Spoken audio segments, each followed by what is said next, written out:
Long ago, before this day's confusion did begin, throughout the stars did we go wandering. Distance was no barrier, and time it had no hope. Free to come and free to go. Free to come and free to go. Open up the book of stars. Open up the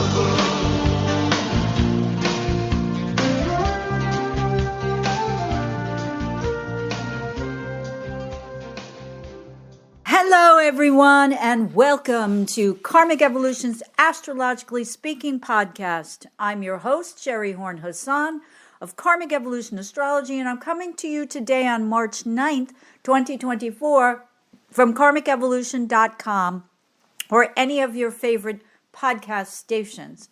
For those who are more astute, normally I would have recorded yesterday on March 8th, but due to some personal circumstances, I'd mentioned last week that my brother is currently in the hospital. I've had to delay this podcast by one day. Regardless, before we get into this week's astro news, you can use my usual quick reminder that this show aims to bring you the truth about astrology and your soul's karmic evolution. And that a new show usually drops every Friday at 11 a.m. Pacific and 2 p.m. Eastern, not only at karmicevolution.com, but on most major podcast stations or platforms as well. So, in addition, I'll remind you that if you'd like to learn more about the true meaning of your individual birth chart's energies in order to gain greater consciousness about your soul's true mission and purpose in this lifetime, and what may be holding you back from achieving this highest destiny, I'm still offering a 75-minute Karmic Evolution Natal Insight reading for only $125, which is a discounted rate for podcast listeners only. So if you're feeling stuck, frustrated, or otherwise stymied in your areas of major concern in life, maybe your relationships, maybe your career, maybe your finances, maybe your health, then this reading is for you. If you'd like to understand how, by letting your unconscious script, we all have them, based on old soul conditioned behaviors from the past, run the show or continue to run the show, but now you'd like to become more conscious about how to change this script going forward, then this is a reading for you. And if you'd like to co-create your own future happiness through astrological insight, then this reading is definitely for you.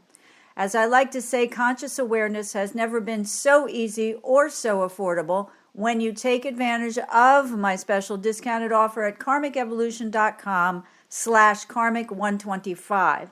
Now, bear in mind, please, that it's important to look at your birth chart as your soul map because it represents your life's journey. And again, the direction in which you should be moving should you want to grow in consciousness about that. So in that sense, this reading is not about what's going to happen tomorrow or next month or next year, but rather a look back at the energies present at the moment and the location of your birth. And it tells us how you arrived at where you are today and what changes might be necessary in terms of your beliefs and your perspectives in order to find greater happiness in, again, whatever areas of life are most problematic for you now. Because it's my firm belief that only when one understands their basic soul map, their birth or natal chart, can they proceed to better understand what path the universe is calling them to follow. And that is done through the transits and progressions, which is a follow-up reading, because that tells us what the universe is asking us to change or to disabuse ourselves of the notions of that come from that underlying unconscious script, which is based on our past experiences, and then explains to us which direction we should be going in now. But in order to understand what direction you should be going in now, you need to understand where you came from and why it might differ. Those directions that the universe is urging us to take might differ from the ones that we've chosen in the past. So again, conscious awareness has never been so easy or so affordable. If you take advantage of my special discounted Karmic Evolution Natal Insight offer, which you can find easily at karmicevolution.com/karmic125. Now, in addition, I'd like to remind everybody, you may have seen this on Facebook, you may not, that my good friend Ronnie Dreyer, who is an eclipse expert, is offering early bird rates for her upcoming eclipse webinar, which will take place on Friday, March 22nd, between 7 and 9 p.m. And this is a quote from her recent newsletter. Since my spring and fall 2023 eclipse cycles webinars were successful, some of you asked if I would present another webinar just on the March 25th and April 8th, 2024 eclipses. And so here it is. And I realize it is without much notice, but hopefully some of you will be pleased about it. I wanted to present this before the eclipses actually occur. And remember that you will receive the recording the next day if you cannot come. These are important eclipses, especially the one on April 8th, which is a total solar eclipse whose path of totality will start in the southwest and move up through the northeast in Canada. The contents are listed below. Everyone receives the recordings on Saturday, March 23rd, 2024, whether you attend in person or not. This will be conducted according to both tropical and sidereal, which is the Vedic zodiacs.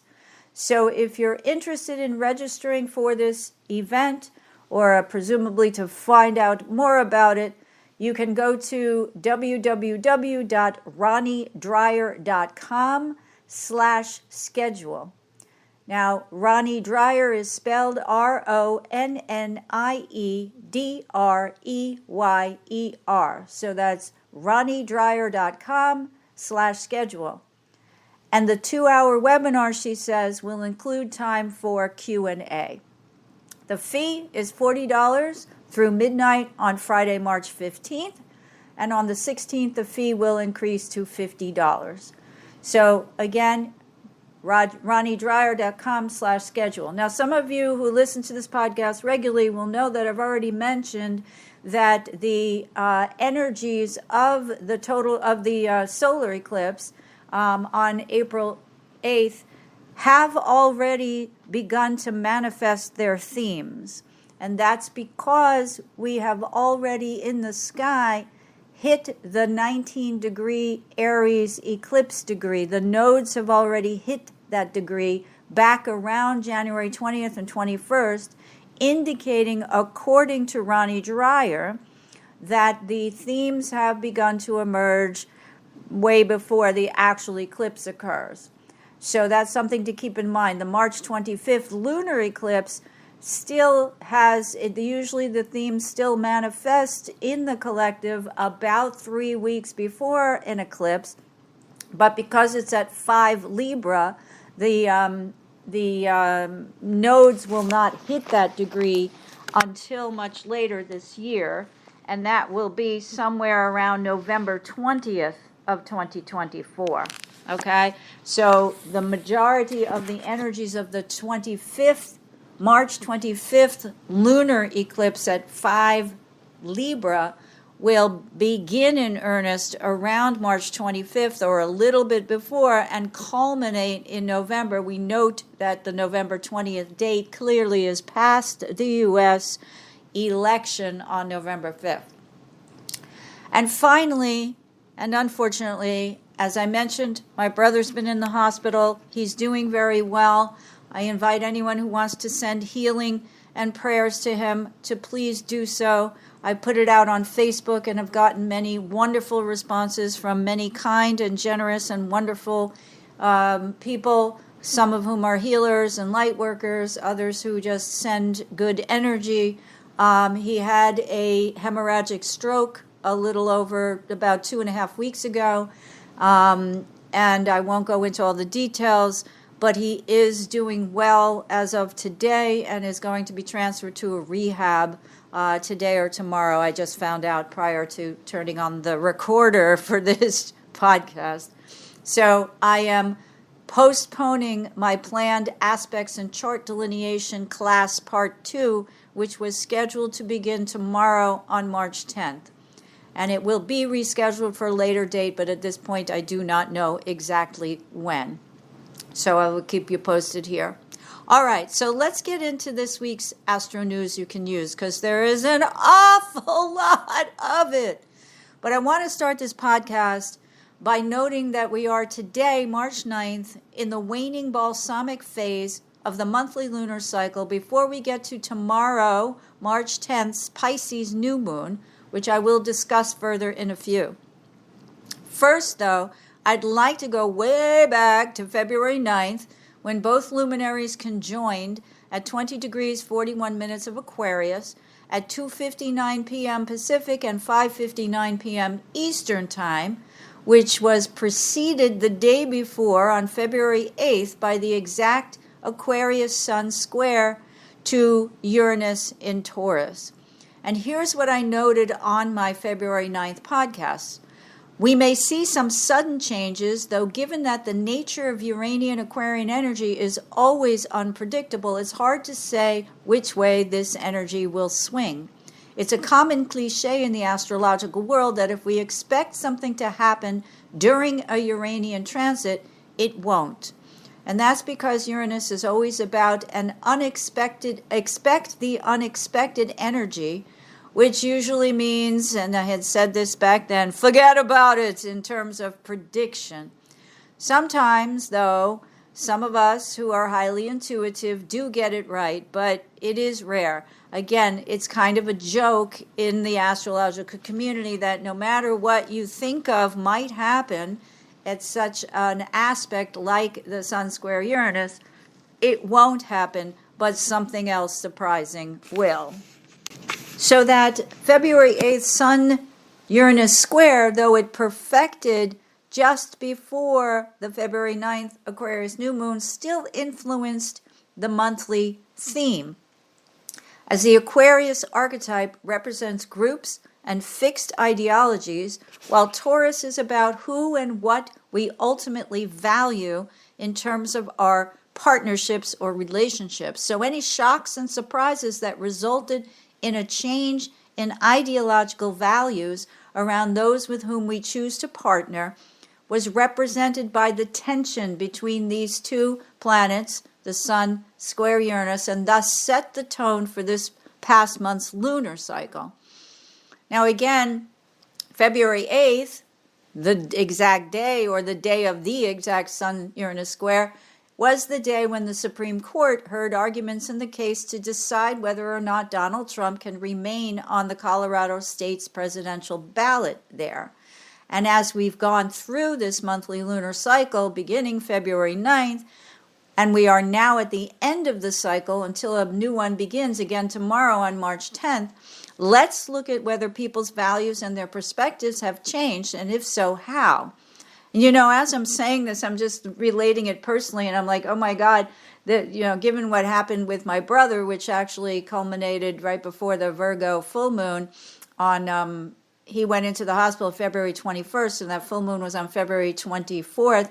I've had to change my whole perspective about the future because I don't know how much aid he's going to need if and when he returns, now that he's going to rehab, if and when he returns home, right? Exactly what shape he's going to be in, because a brain bleed caused cognitive confusion and difficulties.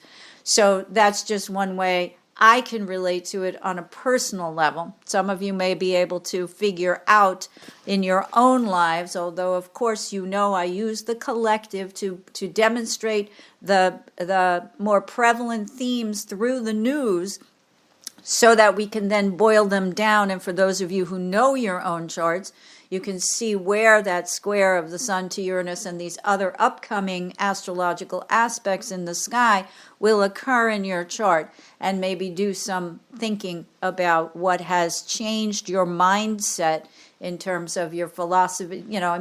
This is Uranus is our ideals and our ideologies, right? So if I thought, my brother was going to live here and everything would say status quo in terms of his ability to function, now all of a sudden that's been thrown into disarray, causing me to have new thoughts and develop new ideals or ideologies about what's going to be best for him, all right? So, there are other indications of that in my chart and in his chart. So, of course, personally, it all comes down to looking at your own charts. But anyway, to go back to the collective, which I'm speaking about, and I use mostly the political situation in the U.S., especially since this is such an important election year. So, we've seen from the beginning of the cycle, especially at the mid-cycle, when the Virgo full moon occurred, how people have been forced to face reality because the Virgo moon was opposing at that time not only the Pisces sun, but also the upcoming conjunction between the sun, Saturn, and Mercury in Pisces, right? So people are forced to say, hey, what are the facts? Because that's what the Virgo moon is reflecting. It's reflecting the light of those Piscean planets, particularly the sun, back to themselves to say, you need to know that you can't go on with this wishful thinking or fantastical notions about what's going to manifest in physical reality, and look, because you need to look at the facts, right? So we can see how facing reality since the Virgo full moon on February 24th has thrown some people into chaos, but others into, in alignment with the Aquarius New Moon energy, greater shifts in ideologies. And I just gave you the example about my situation. So what's interesting to note about this past month's lunar cycle too, aside from what we've just discussed, is that a new Mars-Pluto cycle began during the waning portion of this monthly lunar cycle the following week on February 14th or 15th, depending on your time zone, when the two planets, Mars and Pluto, met at 0 degrees 45 minutes of Aquarius, and thus a new synodic cycle began. And that's a cycle that will see Mars in Cancer oppose Pluto and Capricorn exact on November 3rd, 2 days before the U.S. November 5th presidential election, as I've mentioned before. So this Mars-Pluto opposition will still be in orb on election day, though Mars will have 2 days later moved into 0 Leo and still be opposing Pluto, but Pluto will be at 29 degrees Capricorn. So we'll be watching this potentially explosive cycle as it waxes into its square on June 11th between now and then. So I just want to say stay tuned. I've said this before, but I'm reminding everyone because it did happen during this past month's lunar cycle that, this is a potentially, when Mars gets together with Pluto, especially in frictional aspect, it can manifest as relating to potential violence, issues around sex and sexuality, and issues around other people's money and joint resources. And I would just mention that right now, what's, obviously in the news is, well, the one thing is Donald Trump and his legal penalties, right? From the court, the jury conviction in the E. Jean Carroll case, and where he would just apparently did put up 90 million something. That was an $83 million judgment, but he did put up 90 something because they add interest to that just the other day during this waning portion of the monthly lunar cycle, but also how there is confusion and disarray right now, which I'll explain in a minute why, in Congress in terms of passing aid for places like Ukraine and Israel. Now, again, I'm not I'm not relating any judgment towards whether they should or they shouldn't, but just saying that that aid has been stymied or left in limbo right now. So after the Mars-Pluto conjunction in Aquarius, on those dates, February 14th to 15th, we reached the waxing first quarter square of the Taurus moon to the Aquarius sun on February 16th. So that's a growing energy, and I'll remind everyone now that was the day that Donald Trump was fined $364 million and banned from doing business in New York for 3 years. And as noted on my February 23rd podcast, and I quote, "This happened on the day of the first quarter monthly lunar square of, again, the Taurus moon, read financial values to the Aquarius sun, read sudden change in those values."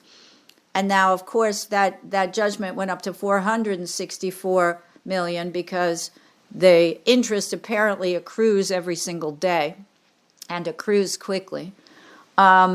So also, at the Virgo full moon, since the Virgo full moon, has become clear that Trump is not billionaire enough to make that payment in order to post bond to assure the court and those who got the judgment in their favor, and this is true in both the E. Jean Carroll case and the New York State Attorney General's case, that he is going to be able to pay the amounts of those judgments after he appeals, right? So he has the right to go through the appeal process, but he must post a bond to show that he can pay the full amount of the judgment that was rendered if he loses the appeal. All right, so he has to deal with that reality right now. But also, the February 16th was the day that Mercury in Aquarius squared Uranus in Taurus, which can also often coincide with some sort of shocking or surprising announcement. And February 16th, as I already pointed out, I'm just trying to summarize this past month for everybody so they can see where we came from in order to see where we're headed. That was the day we heard the news that Alexei Navalny, the Russian President Vladimir Putin's political nemesis, died suddenly in a penal colony at the age of 47, and many, of course, assumed foul play, and that Putin is, in fact, Navalny's murderer in the sense that he ordered, something. We don't know what, But next, the sun entered Pisces on February 18th, and we began to move away from that more dominant Aquarius energy and toward Piscean energy of empathy, but also its shadow side of victimization. And on February 24th, we experienced that Virgo full moon I mentioned, which happened at 5 degrees, 23 minutes of Virgo, the sign of health, service, and daily routine, reminding us again through the Virgo moon's opposition to the Sun, Mercury, and Saturn, all in Pisces, to release our attachments to any beliefs that have not by then proven to be factually true. Now, the Virgo moon's opposition to the Sun in Pisces also reminded us then to incorporate regular healing rituals into our lives and to remember that from chaos always comes clarity as part of the Pisces Virgo moon's axis's intent, something we're going to see as we plant the seeds, new seeds, at the Pisces new moon tomorrow. So next, we had the waning third quarter square of the Sagittarius moon to the Pisces sun just this past week on March 3rd, which brought us now to a point where we're asked to integrate our beliefs, our philosophies, and our morals, read Jupiter-ruled Sagittarius, especially about all things Jupiterian, including law, higher education, religion, and topics like immigration or the movement of foreigners across borders, with what we may have previously thought was true, but actually is not. Pisces is ruled by Neptune. As you know, I've referred to Neptune before as the planet of illusion, confusion, and delusion, and it often represents wishful thinking, and when it's at its extreme, it's fantastical thinking rather than thinking or planning or hoping that is grounded in rational logic. So that's not to say that Piscean energy is not creative, because of course it is, right? I'm talking about the shadow side of Pisces energy. Our major artists, our dancers, our actors, and even scientific types like Albert Einstein, who was a Pisces, often have strong Neptunian or Piscean signatures in their charts. They can imagine it, which is what Piscean energy is all about. However, it's the ability to concretely manifest their visions into the real physical world that counts. Else, Neptune's Pisces gets the bad reputation of possessing a lack of clarity, or read confusion, that when played out to its most extreme can result in madness. In today's parlance, that would translate into mental health issues or mental illness. Again, at its most extreme. And again, I'm not making any judgments here. I'm just providing astrological interpretation of an archetypal energy and its potential range of manifestable energies. So last week's March 3rd, third quarter waning square, again, of the Sagittarius moon to the Pisces sun, that closes out this monthly lunar cycle's messages, was one that tasked us to evaluate more closely whether our beliefs, our prior set of beliefs, were founded on either fact or fiction. Read fantastical thinking. So we might note now how since the Aquarius New Moon lunar cycle began again on February 9th, things have changed. First, we had the special prosecutor Robert Hur's report on President Joe Biden concerning classified documents, where Hur took the opportunity to editorialize unnecessarily on Biden's mental state by saying basically that he's an old man with a poor memory. And that report, released on February 5th during the waning stages of the last January 11th Capricorn new moon, served to strengthen the ideological belief of those who are not fans of Biden, while it ignited a rebellious response by his supporters by the time that Aquarius new moon and its square to Uranus took place. And that has continued through to the State of the Union address given by Biden during the waning portion of this month's lunar cycle on March 7th, which I'm going to talk more about in a minute. But we note now, too, that just prior to that February 24th Virgo full moon, when again the sun had moved into Pisces and the Virgo moon opposed the Sun, Mercury, and Saturn, all in Pisces, and all three planets were at that time waxing toward their exact conjunction to each other on February 28th, just how much confusion has been reflected back to us through the collective. And again, the first was an announcement that was made by President Biden on the eve of the February 27th Michigan presidential primary, that Israel and Hamas were close to reaching a ceasefire or hostage deal, the details of which have become murkier over time, casting a cloud of confusion over whether this will happen at all. Apparently, Israel wants clarification on how many of the remaining Israeli hostages are still alive, while Hamas refuses to say until Israel begins its actual ceasefire and removes its troops from Gaza.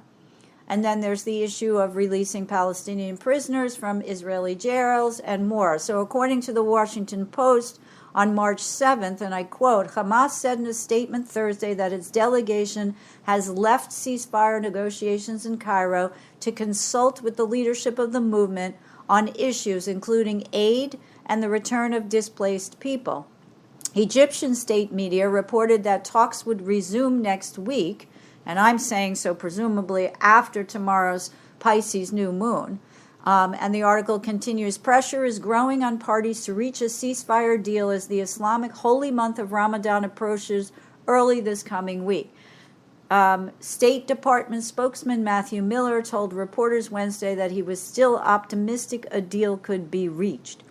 So we can see the influence of both the Aquarius new moon cycle as well as its waning effects right now as I'm talking, right? And meanwhile, I pointed out on last week's March 1st podcast how the Sun-Mercury conjunction in Pisces, along with the Mercury-Saturn and Sun-Saturn exact conjunctions on February 8th, as I just mentioned, which occurred following both the Virgo full moon and the third quarter square by March 3rd, resulted in several major announcements. And one of those announcements was made March 1st when Biden signed 2 continuing resolutions that delayed the funding of the U.S. budget until yesterday, March 8th, and March 22nd. There's also this from the Supreme Court blog, which is called SCOTUS blog, which is the Supreme Court of the United States blog, and I quote, "Also on February 28th, the Supreme Court agreed to decide whether former President Donald Trump can be tried on criminal charges that he conspired to overturn the results of the 2020 election. In a 1-page unsigned order, the justices ordered a federal appeals court to continue to keep on hold its ruling rejecting Trump's claims of immunity from prosecution, and they fast-tracked the case for oral argument until late April, which we now know will occur on April 25th. So, end quote. This basically cleared up some confusion for the short term, but simply kicked the can of confusion down the road a bit.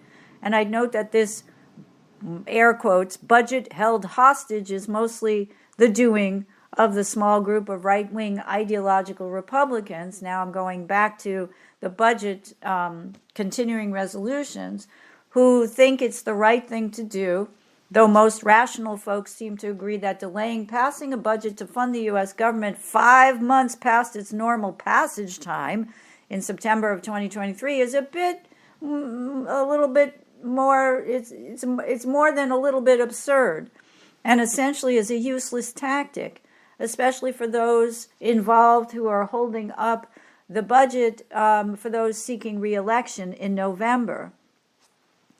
So I'll give you a little bit more on that in a second, but meanwhile, we learned on March 2nd, the eve of the third quarter square on March 3rd, or waning square, that the Houthis had for the first time thus far since October 7th, the beginning of the Israeli-Hamas conflict, successfully sunk a cargo ship carrying fertilizer, and the resulting in the leakage of these fertilizer chemicals into the Red Sea.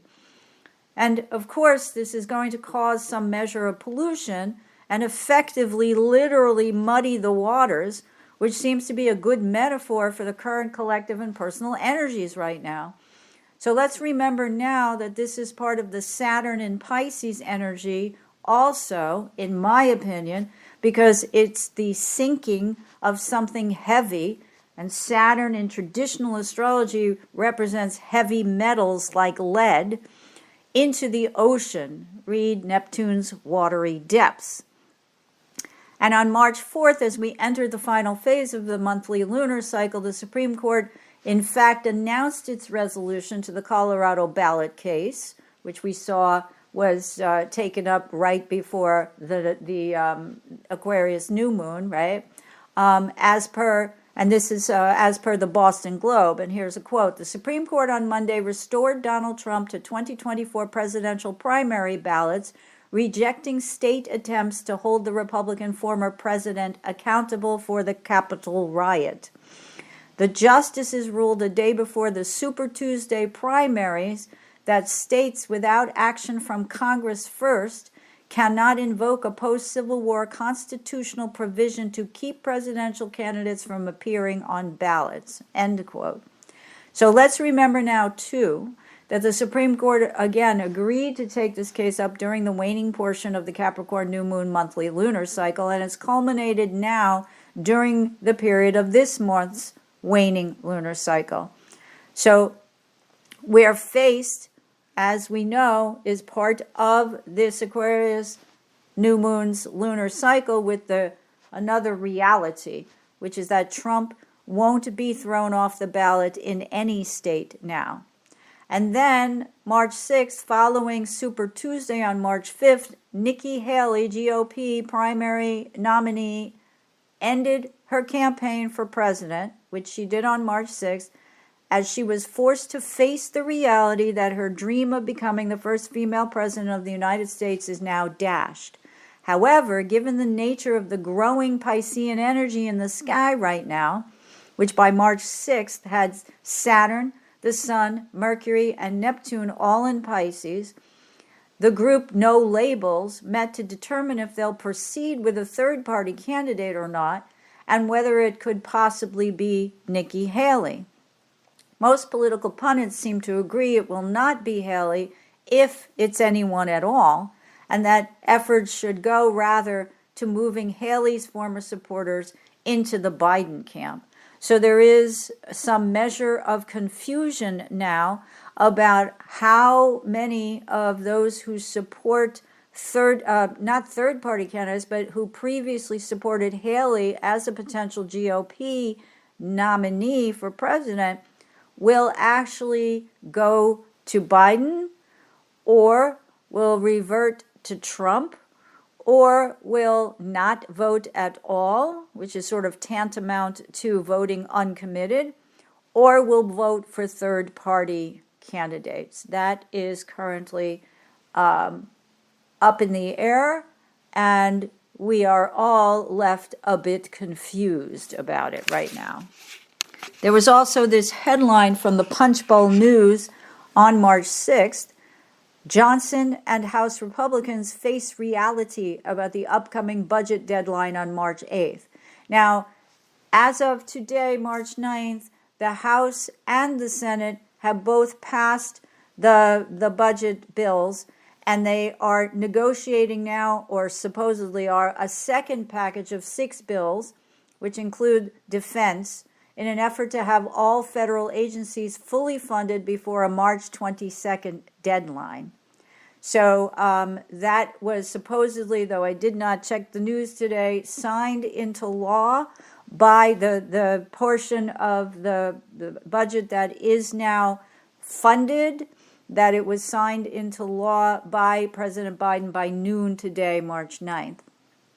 So I will now go to the State of the Union address. I mean, there's more news here, and I just want to mention briefly that also at the end of this lunar cycle on March 7th, the Navy demoted Ronnie Jackson, who was the medical guy in the Trump administration, after a probe into White House behavior. He was accused of drinking on the job and taking, I think it was, I'm trying to remember now, if it was Xanax or something. He was taking some kind of drug, and he was prescribing drugs for Trump administration people, some officials, others workers. So there's this Piscean kind of theme here, right, that's happening now, because on March 8th, Mercury and Neptune conjoined. This was yesterday in the morning. So we're getting this news the day before. Also this week, Xcel Energy says its power equipment may have caused the huge Texas fire that we heard about recently, which wiped out a lot of the cattle and the fertile land on which the cattle graze. So that may be a Mars-Pluto kind of energy, and the fact that Mars is squaring Pluto today, a little later today, so that energy is still waxing, while the Sun is going to sextile Uranus later today as well. But we also know, for those who pay attention, that the Alabama governor, after I think he was the Supreme Court judge in Alabama, said that IVF babies, the fertilized eggs before they're implanted in a human, that are frozen for couples who want to have a baby in the future, was outlawed by that judge. But then the Alabama governor signed just the other day the IVF bill, giving patients and providers legal cover to go ahead with IVF,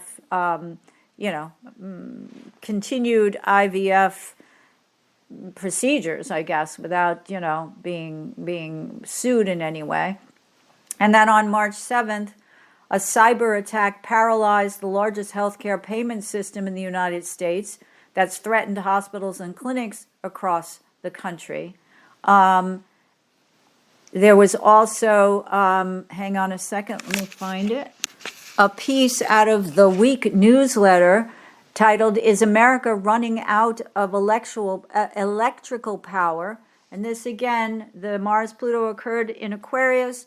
In 2020, Jupiter and Saturn started a new 20-year cycle at 0 or 1 Aquarius. And this article says new technologies appear to have given rise to a new problem across the United States, a crippling power shortage on the horizon. This concern also comes at a time when the United States' aging power grid is in desperate need of repair. Incidents such as the 2021 Texas power outage, which was partially blamed on crypto farming, exposed how vulnerable the nation's power supply is, especially during emergencies, and asked the question, is the U.S. really at risk of going dark? Now, I would mention that, especially with my mention of Mars-Pluto energy, that of course the United States is subject also potentially to any cyber attacks from outside the country, right? Particularly from places like Russia, China, and Iran. So I want to move on now to tomorrow's Pisces New Moon, which I've titled, my Facebook post title is Wake Up to Reality and Plant Seeds of Hope for Future Cooperation. We want to learn how the messages of this past and last Aquarius new moon, not last, but the last Aquarius new moon, February energy from February 9th through now, can lead us to plant seeds of knowledge that we're all in this together. Okay? So, in other words, the Pisces new moon, which will occur at 20 degrees and 16 minutes of Pisces at 2 a.m. Pacific time and 5 a.m. Eastern time, March 10th, which isn't very long from now, has both luminaries sandwiched between planets in only 4 other signs. Pluto at 1 degree 27 Aquarius to Uranus at 1952 Taurus. That means the energy is concentrated now, meaning on one hand more myopic, but on the other hand, able to concentrate more deeply in certain areas. Now, again, if you know your own chart, you can look at where this concentration of energy is. For me, it's like the fifth house to the ninth house, right? So it's going to be about fifth house is creativity, children, and romance and risk taking. And, sixth house is health and service. Seventh house is partnerships, relationships. Eighth house is, other joint resources, money.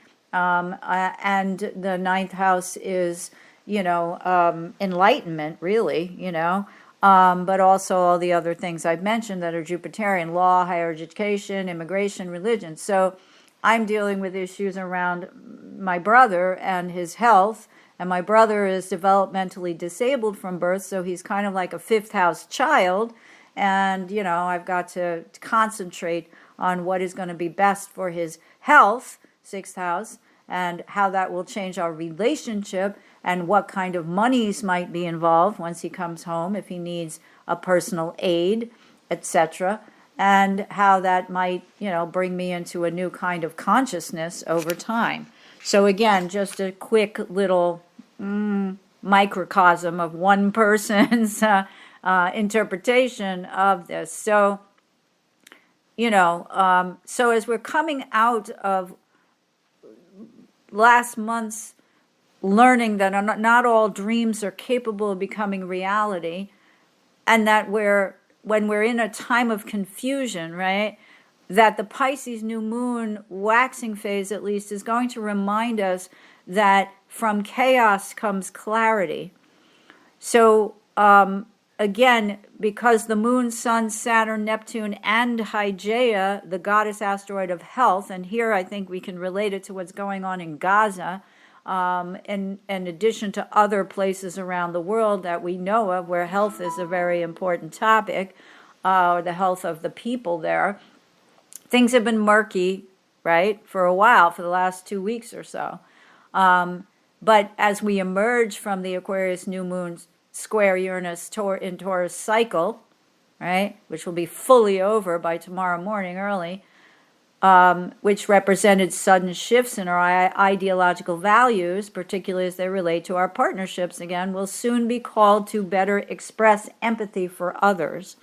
That is something that I believe that President Biden did at the March 7th State of the Union address, which was followed that next morning by the Mercury conjunction with Neptune. He was expressing that energy, right? When he was saying, we all need to work together to protect democracy for everyone, right? Because Pisces, Neptune is all about the collective and collective energy. So, meanwhile, though we're tasked with releasing all wishful or fantastical thinking and grounding the planting of our new moon seeds into caring for others through the knowledge that we are all one, or all part of the greater collective's energies, we're looking at the fact that Juno, the goddess asteroid of partnership, is opposing Saturn. But, so that makes it Juno's partnership, and then we're talking about, themes around partnership because of the fact that Uranus is in Venus is Taurus, which represents relationship, right? But opposing Saturn, understanding the Pisces New Moon's mission may not prove so easy because we're going to have to expect some opposition. And again, some of this was illustrated at President Biden's State of the Union address on March 7th as we watch, as we wax towards the Sun-Neptune conjunction the next day. So while he expressed the urgency of today's Mars-Uranus, I'm sorry, this was written yesterday, because, today, it hasn't happened yet, at about 2:55 p.m. Pacific and 5:55 p.m., so as I'm recording this, it hasn't happened yet. But it will shortly. Mars in Aquarius is squaring Uranus and Taurus, right? And he expressed that energy, President Biden, on March 7th when he said, I see a future of defending democracy where we protect our right to freedoms, not take them away. And at the same time, the GOP rebuttal from Alabama Senator Katie Britt, her presentation, which is being widely ridiculed, exposed to a wide audience the GOP's more dystopian view, right? So you can't see the ideological schism couldn't be wider. And though in play for quite some time now, it's the Pisces New Moon that will remind us that no man is an island, no man stands alone, each man's joy is joy to me, each man's grief is my own. Some of you who are my age range may remember we used to sing that in assembly on Fridays in grammar school where I grew up in the New York City public school system. So if we can get with that program, ideological differences can dissolve and true caring for our fellow human beings can rise to the surface. That is at least how I see it.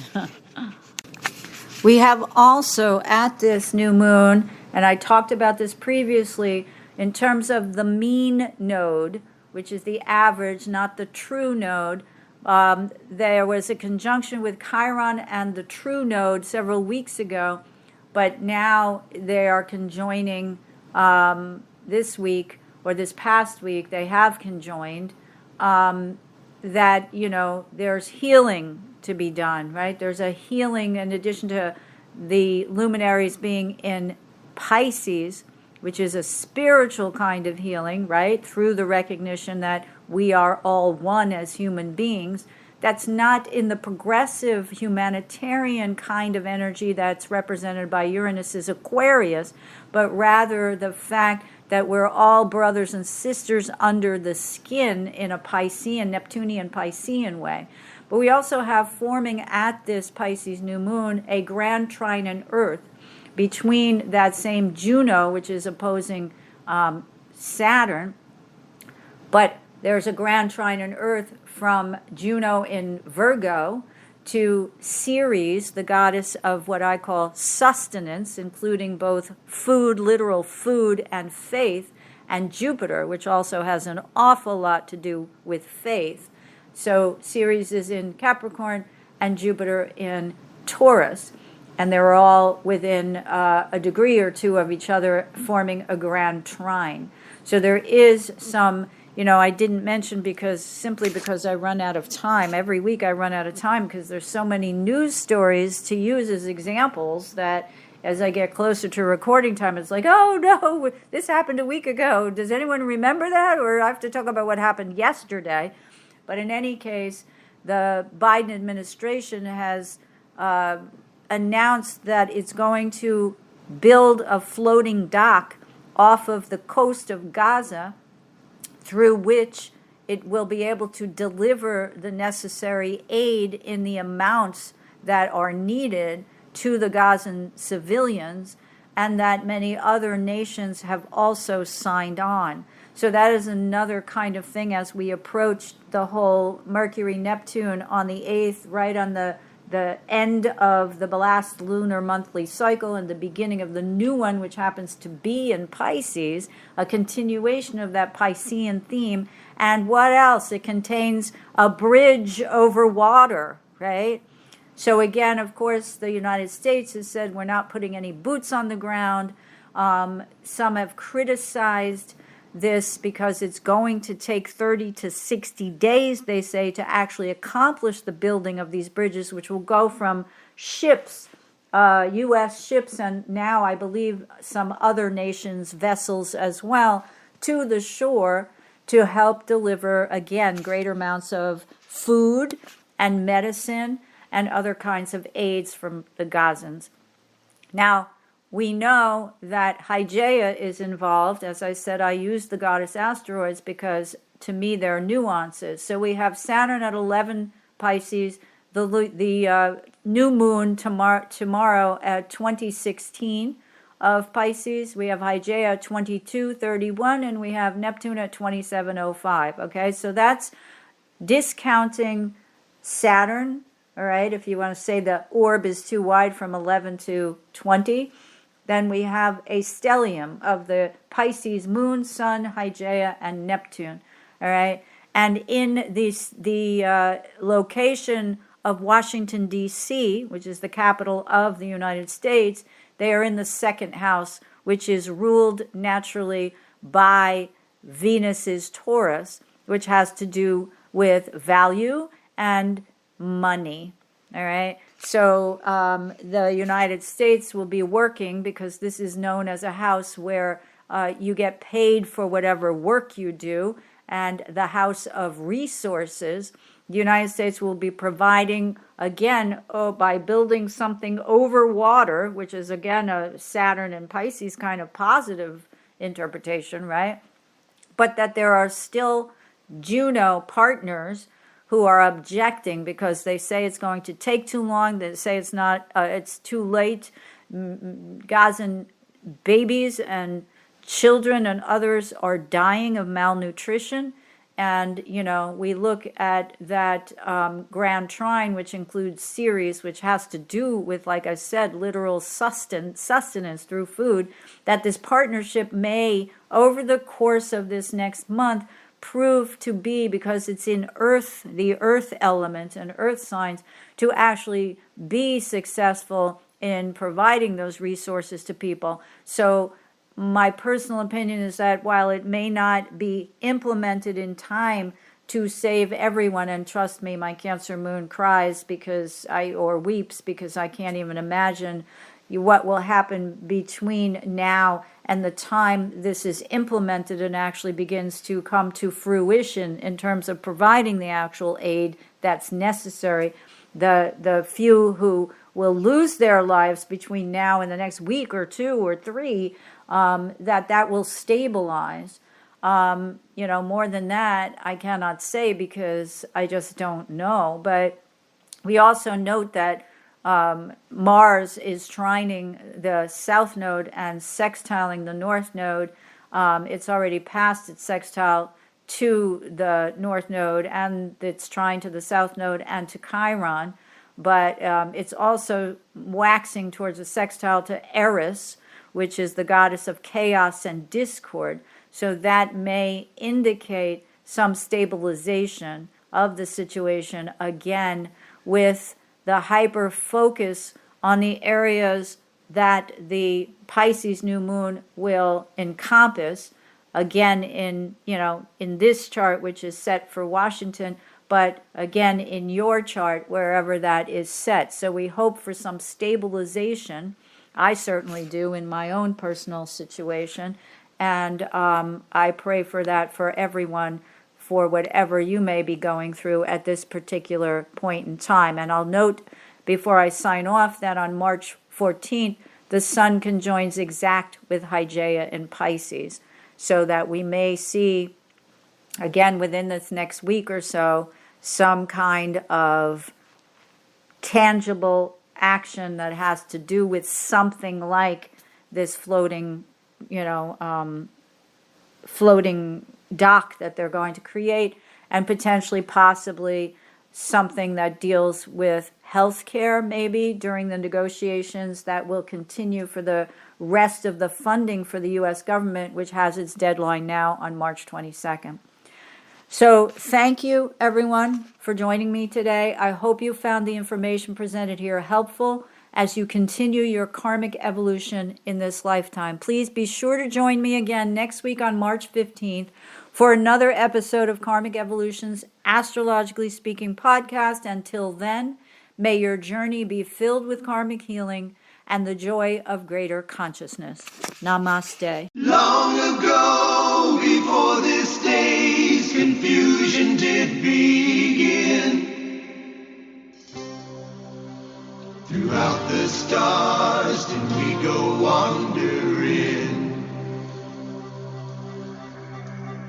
Distance was no barrier, and time it had no hope. Free to come and free to go.